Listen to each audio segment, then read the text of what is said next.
ఓం వసుదేవసుతం దేవం కంసచాణూరమర్దనం దేవకి పరమానందం కృష్ణం వందే జగద్గురుం.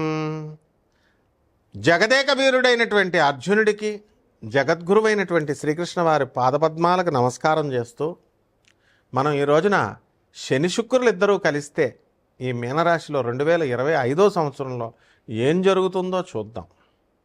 సాధారణంగా మనకి శుక్రుడు ఎవరో తెలుసా అండి? లూసిఫర్. బైబిల్లో చెప్పినటువంటి శపించబడినటువంటి దేవతలు అని కొంతమంది ఉంటారు.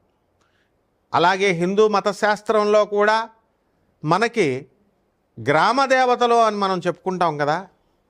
వాళ్ళ గురించి కొంతమంది ఏమంటూ ఉంటారంటే, ఏమండి ఇప్పుడు నల్ల మైసమ్మ, ఎర్ర మైసమ్మ, తర్వాత ఈ యొక్క గండి మైసమ్మ, ఇలా చాలా పేర్లతో ఉన్నారు. కట్ట మైసమ్మ. మా పంతులు గారు ఒక ఆయన ఉండేవారు. అయ్యి బాబాయ్ ఏంటి ఈ గండి మైసమ్మ, ఈ కట్ట మైసమ్మ ప్రాణాలు తీసేస్తుంది, చెరువు గట్ల మీద ఒంటరిగా వెళితే ప్రాణాలు తీసేస్తుంది అని అనేవారు. అటువంటి పోలేరమ్మనే మన వీరబ్రహ్మేంద్ర స్వాముల వారు గురుదేవులు ఆయన చుట్టకు నిప్పపట్రా అంటే అక్కడ ఉన్నటువంటి ప్రజలందరూ చూస్తుండగా చుట్టకు పట్టుకొస్తుంది. దెబ్బతో దెమ్మ తిరిగిపోద్ది అక్కడ ఉన్నటువంటి జనానందరికీ. అంటే గ్రామ దేవతలను అలా అంటాం కదా.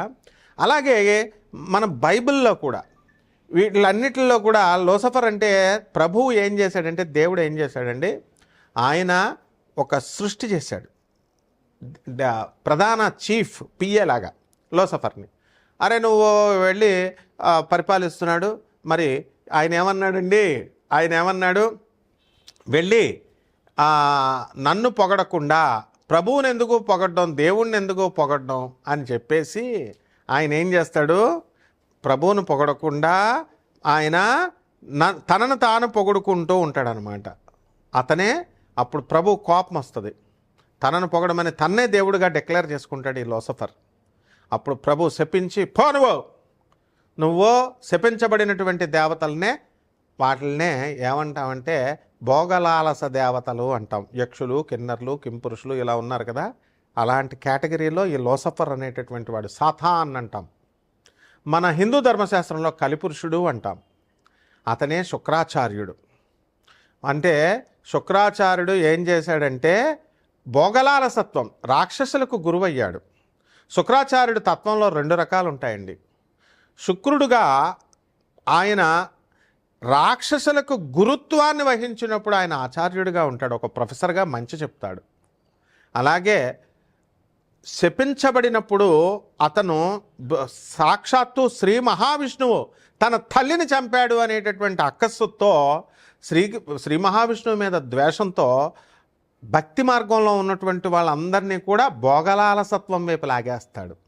ఇల్లు విప్పిస్తాడు, మందు కొట్టిస్తాడు, ఇక రకరకాల పిల్లలు, ఇల్లు, గృహాలు, ఇలా రకరకాలుగా మనల్ని ఈ భూమి మీదే ఉండేటటువంటి సంపదలనిచ్చి ఇక్కడిక్కడే భ్రమింపజేస్తూ ఇక్కడే ఉంచేస్తాడు. ఆ శుక్ర మాయ నుంచి తప్పించుకున్నటువంటి వాడు రాధమ్మ తల్లే ఆయన మాయలో పడిపోతే సాక్షాత్తు శ్రీకృష్ణ పరమాత్మ రక్షిస్తాడు.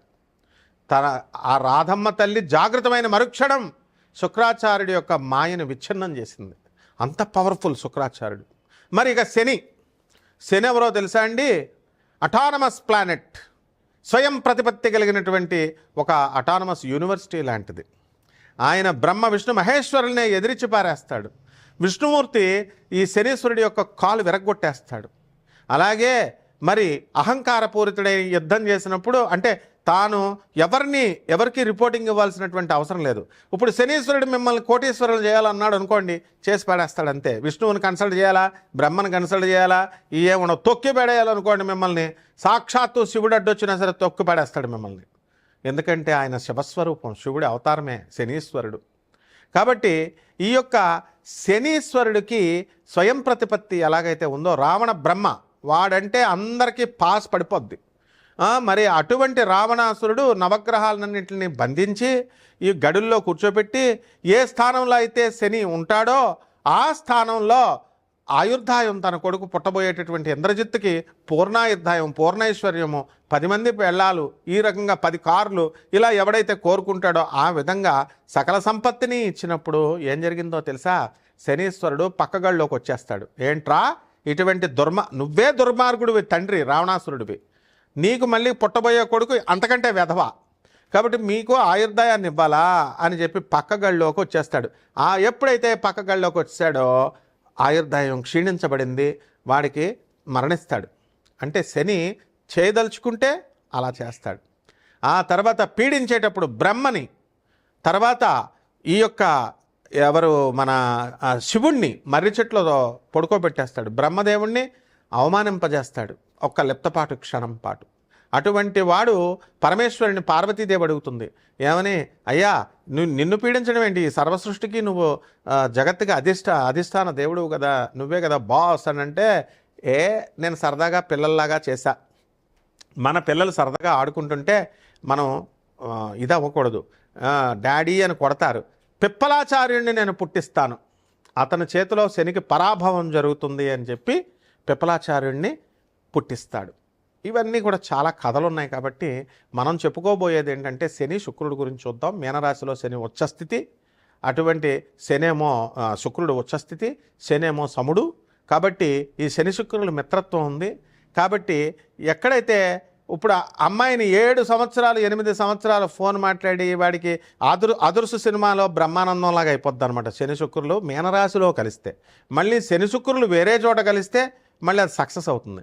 అదుర్సు సినిమాలో బ్రహ్మానందం ఏం చేస్తాడండి, చక్కగా ఆ నయనతారకు మొత్తం అన్నీ ఇచ్చేస్తాడు. అన్నీ నాకేస్తుంది గురువుగారు అని జూనియర్ ఎన్టీఆర్ అంటాడు, మిమ్మల్ని నాకేశారండి, బాగా వాడేశారండి అంటాడు. అంటే సోఫాలు ఇప్పిస్తాడు, సామాన్ ఇప్పిస్తాడు.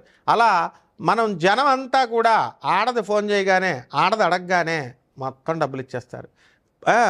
మొత్తం మగవాడి పాపం ఎంత దుర్భర పరిస్థితిలో ఉన్న ₹1 ఇవ్వడానికి బాధపడతారు. అది ఈ శని శుక్రుల యొక్క కలయిక మీనరాశిలో. అంటే ఏంటంటే మీరందరూ మిమ్మల్ని అందరినీ లవర్స్ వదిలేస్తారు, అందులో డౌట్ లేదు.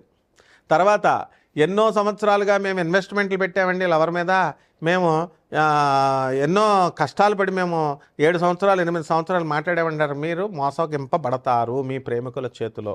ఇది శని శుక్రుల కలయిక. ఇక 12 రాశుల మీద ఈ శని శుక్రులు ఎలాంటి ఫలితాలు ఇస్తుందో మనం చూద్దాం ఈ వీడియోలో. వృశ్చిక రాశి, ఈ వృశ్చిక రాశి వారికి అందరికీ కూడా మనకి ఈ శని శుక్రులంతా కూడా పంచమ స్థానంలో ఉన్నారు. మరి మే 18వ తేదీ దాటిన తర్వాత మనకి రాహు పంచమ స్థానంలోకి వస్తున్నాడు, చతుర్థ స్థానంలోకి వస్తున్నాడు. కాబట్టి వీళ్ళంతా కూడా ఈ వృశ్చిక రాశి వాళ్ళకి ఆత్మీయులు మిమ్మల్ని వదిలేస్తారు మీరు చేసేటటువంటి కొన్ని పనుల వల్ల. ఈ సంవత్సరం ఏదైనా సరే మీకు కొంచెం రిస్క్ సమయం, ఎక్కువ చదవండి, స్టూడెంట్స్ ఫెయిల్ అయిపోవడానికి అవకాశాలు ఉన్నాయి. అనురాధ నక్షత్రం వాళ్ళు చాలామంది వృశ్చిక రాశి వాళ్ళు పోటీకి వెళ్తున్నారు ఇప్పుడు పరీక్షల్లో. మీరు ఇప్పుడు ఈ 4 నెలలు కష్టపడితేనే మీకు ఐఐటి సీట్ కానీ జేఎన్టీయూ సీట్ కానీ వస్తాయి. మీరు చదవకుండా మీరు కనుక మామూలుగా ఉన్నట్లయితే మీకు ఆ సీట్లు అనేది పోతాయన్నమాట. ఇకపోతే రైతుల విషయం, రైతుల పరిస్థితి కూడా అంతగా బాగుండదు. మీకు సప్తమ స్థితిగతుడైనటువంటి గురుగ్రహ ప్రభావం వలన ఎంతవరకు మీ భార్య మీరందరూ కూడా కలిసి ఉన్నారు, జీవిత భాగస్వాములతో, వ్యాపార భాగస్వాములతో బాగున్నారు. మరి ఆ గురుడు ఇప్పుడు అష్టమ స్థితిగతుడు కాబోతున్నాడు. కాబట్టి అష్టమ స్థానంలోకి వెళ్ళినటువంటి గురుడు మీకు చక్కటి అప్పులు, వద్దంటే అప్పులు మీకు తగ్గిపిస్తూ ఉంటాడు. కేవలం ఇక్కడ మనం శని శుక్రుల గురించే మాట్లాడుకోవాలా, మరి మిగతా గ్రహాలను కవర్ చేయాల్సినటువంటి అవసరం లేదు. కానీ మిమ్మల్ని జాగ్రత్త పరచాలని, అంతేగాని మీరు ఏమన్నా లాడ్లా ఈ వీడియో ఇలా స్కిప్ చేసేయడానికి 1 నిమిషం 2 నిమిషాలు చూసి మీ జీవితం గురించి మేము త్యాగాలు చేసి మాకు క్యాన్సర్ వచ్చేస్తుంది ఇంత లైటింగ్లో చెప్పడం, ఇన్నిసార్లు చెప్పడం. అడగండి, మరి నేను డాక్టర్నే, నేను ప్రొఫెసర్ని, నేను అర్థమైందా? మేము క్యాన్సర్లు తెచ్చుకొని మీకు చెప్తున్నాం, మీరు ఎలా స్కిప్ చేసేస్తారు అంటే మీరు అడిగిందంతా 1 నిమిషంలో చెప్పేయాలా? జాగ్రత్తగా ఈ వృశ్చిక రాశి వాళ్ళు ఎవరైనా చెప్పింది వింటున్నారా? మీకు గురుబలం తగ్గిపోయింది మీకు. తర్వాత కుజుడు ఏమైపోయాడు, కుజుడు కూడా అట్టర్ ఫ్లాప్ అయిపోయాడు, నీచ పట్టేశాడు. భాగ్యస్థానంలో అదృష్టహీనులు అయిపోతున్నారు.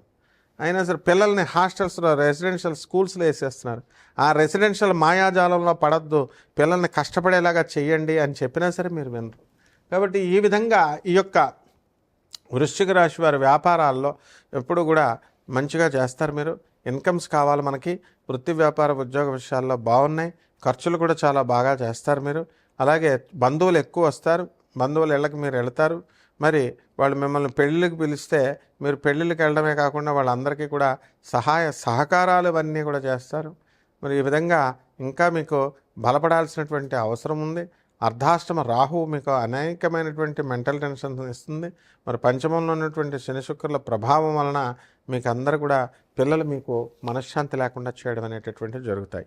అందువల్ల పరిహారాలు మాత్రం మీరు చేసుకోవాల్సింది ఏంటంటే రాహు జపం చేసుకోండి, రాహు స్తోత్రాలు చదువుకోండి, రాహు కిలోంపావు మినుముల్ని ఆవుపేట రంగు ఉన్నటువంటి వస్త్రాలను ఇచ్చి పేద బ్రాహ్మణులకి దగ్గరగా మీరు 4,000 రూపాయలు దానం చేయాలి.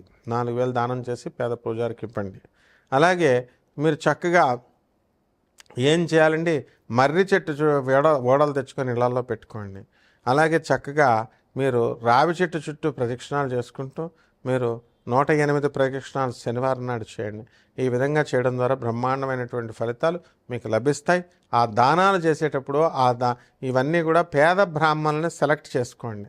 అంతేగాని వాళ్ళు ఫుల్గా బలిసిన పార్టీలు బలిసిన పంతులు గారులకి ఇస్తే వాళ్ళు మిమ్మల్ని కేర్ కూడా చేయరు. మీరు 4,000 కాదు, వాళ్ళ పూజకే 4 లక్షలు తీసుకున్నప్పుడు మీరు నువ్వు ఇచ్చే బోడి ముష్టి 4,000 ఎంత. అదే పేదవాడైతే వాడు ఎంతో గౌరవంగా తీసుకుంటాడు, తీసుకొని మిమ్మల్ని ఆశీర్వదిస్తాడు, అది తింటాడు చక్కగా. కాబట్టి చక్కగా మీ పనులు కూడా అవడం అనేటటువంటివి జరుగుతాయి.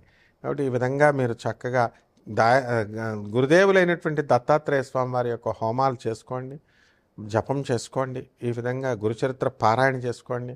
ఇవన్నీ చేయడం ద్వారా మీకు అద్భుతమైనటువంటి ఫలితాలు మీకు లభిస్తాయి. శుభమస్తు.